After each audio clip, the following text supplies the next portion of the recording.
Welcome to the Self-Awareness and Self-Compassion Podcast, formerly known as the Full Spectrum Feeling Podcast. I'm your host, Blaise Schwaller, life coach, mom, and former tattoo artist.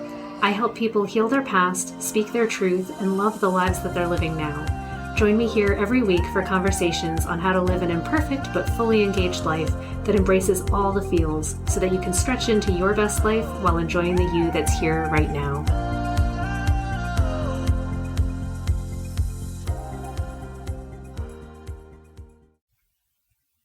Hey guys, this is Blaise with Full Spectrum Feeling, and today I want to talk about my feelings around our digital footprint. Because I'm realizing that not only do I have like this impact in just my everyday life with actual physical stuff, like is my house clean? How did I interact with the people in my life? Am I doing a good job or not? But there's also this often unconsidered massive piece of me left behind on the internet. And I know that there's people that are growing up today that have been living for a very long time that have just had this around their entire existence. And here I am in my 40s, and this didn't exist for my entire existence. But it's occurring to me that, I don't know, there's lots of me out there. There's lots of different versions of myself out there in the archives, I guess. Like, I guess you could find pieces of me on like old Life Journal. I don't even know if I could find it anymore, but someone could, right? There's my Facebook account, right? There's this podcast. There's, if you Google me, where do I turn up? I've had 2 businesses and online reviews, and then reviews for apps and anything that I've ever commented on, and people have tagged me in pictures and things that I'm not even aware of. And then there's like going back to the old-fashioned stuff, right? Like I was featured in a newspaper, so that's somewhere archived and scanned and just in there. It's kind of crazy to me how much we leave around us. It's feeling to me today anyway, like this debris or crumb bread trail that we leave everywhere we go, that we're mostly unaware that we're doing, or we do it without considering its impact and its accumulation. And I've been thinking a lot about garbage as well, right? Like how much do we consume, and then how much do we throw away because we bought something? How much packaging is there? And maybe I'm thinking of like my comments and my existence in these online spaces as leaving these breadcrumbs behind, but they like don't ever get digested by anything, right? So it really is, I don't know. I don't want to say it's garbage because I'm sure it had meaning at the moment that it was created, and maybe it does speak to someone now.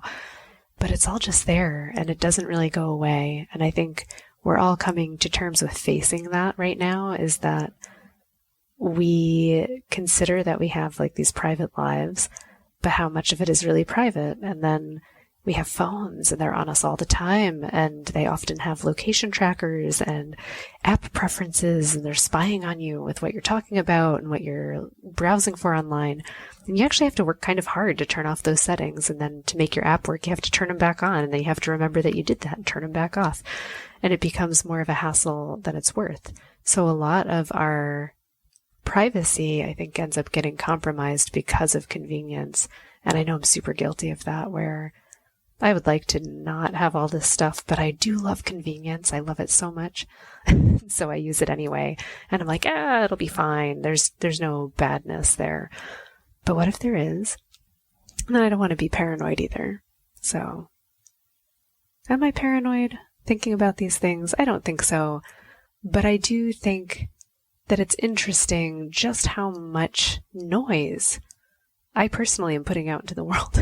And I feel like I'm a very tiny person that doesn't have a huge ripple effect. Like, I don't know that I have a huge following. I'm not famous by any stretch of the imagination. I know people, but I don't know like a lot of people. I would count, my friendships are in the dozens, which is nice. Close friendships, smaller. I know hundreds of people. Maybe I've met thousands. Can I remember them all? Yeah. Do they remember me? Yeah, probably not. I mean, I don't know. I don't think that I'm forgettable, but I don't think that I'm particularly outgoing or just in people's lives all the time. I'm kind of a hermit, you guys. Like, I like being quiet. I like being in my space. And yet when I'm comfortable, like I want to talk about stuff, I record it and I want to put it out there because I'm interested in sharing a conversation and feeling like it could be heard or searched. So I think maybe that's part of why we put so much of ourselves out there online. I've thought about this a lot too, with the ideas of things like Instagram, right? And places where you can follow influencers or just people that are in your life, and how we curate our experience so that other people see or hear or just experience what we want them to experience about us. It's kind of fascinating. And then we're like, well, how different is the way that I portray myself or put myself out there from who I think I am?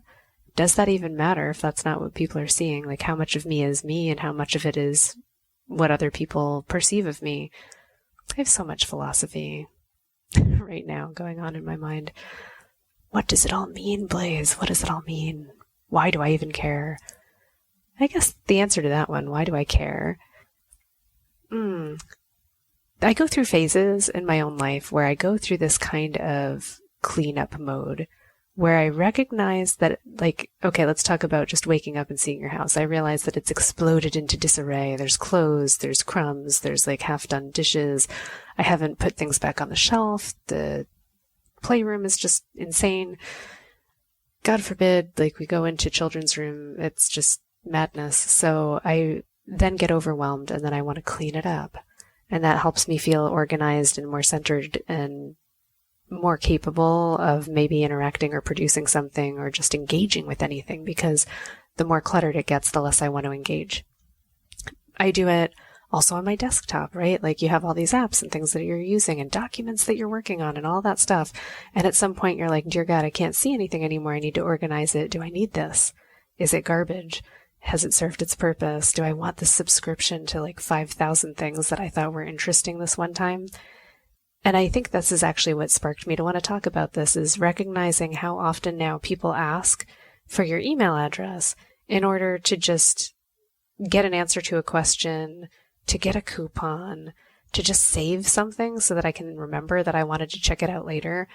And they accumulate. So now there's hundreds, if not thousands, of places out there that have my email that will send me stuff or not.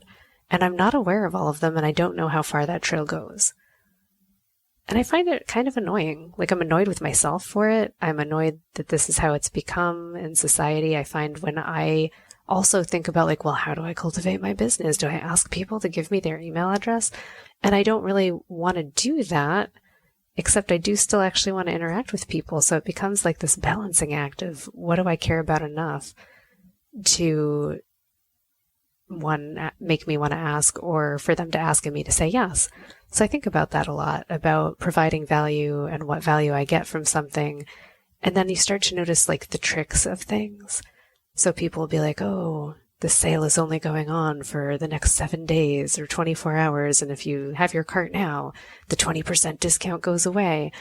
And to me now, it just feels like a bunch of scare tactics that I really don't care for. And I hate the marketing aspect of trying to play on people's emotions in order to get a sale. And at the same time, like, I totally get it. Like, there is no urgency to buy anymore because everything is everywhere. You can just press a button. So, yeah, I'm just feeling kind of overwhelmed. I think that's the feeling. Overwhelmed and tired by the amount of demands for more intimacy from robots, right? Give me your email and I will give you a coupon. But I want a coupon. Coupons are shiny. Give me that. And this the fleeting nature of that satisfaction and consumerism. It's weird. There's like a kind of consumerism in subscribing to lists and feeling like I'm getting a bunch of free stuff. And it's kind of gross and I don't like it about myself. And yet I feel like humanity is wired for it. Like, we must in some way be primed to want to hit the shiny button and get a shiny prize. And we know this about ourselves, so that's how we've built business and all of these other things. It wouldn't work otherwise. If we weren't allured by the idea of getting something, then you couldn't sell us anything. And I wouldn't have this problem of having my email address out everywhere. So it's interesting as I notice that there's a lot more calls for privacy laws, right? And like, how do you monitor if you have a business online, like your website and how you collect information. And then it made me think, well, shit, how are people collecting and using my information? Do I really want them doing that? How much of my life do I want out there? And the answer is, honestly, I don't really want any of it out there, except for maybe this podcast, because the podcast, I have to admit, is kind of fun and kind of cool. Artwork, some of the tattoos that I did, like I have nostalgia for that. It's awesome. I'm glad that I had that part of my life, but I don't really want my personal life just thrown out there and slapped around the internet. I certainly don't want my daughter to like have her stuff out there. She's so young. And it's something that I know I'm going to have to discuss with her as she gets older. So it's me thinking, oh, should I switch to one of these services where you actually have to pay more money to have a subscription, to have a calendar and an email and all this other stuff that isn't getting monitored, surveyed, sold? And I want to do that. And then again, it's the damn convenience button, right? Where I'm like, oh, that would be great, except that my scheduler for work doesn't interface with this thing, so that I'm paying multiple subscriptions and still have to use this other piece of crap. So that frustrates me. And I think I'm bitching about nothing really, because honestly, like it's not that hard. I'm certain that I could figure it out. Oh my goodness. And yet convenience, it just speaks to my soul. I want things to be convenient.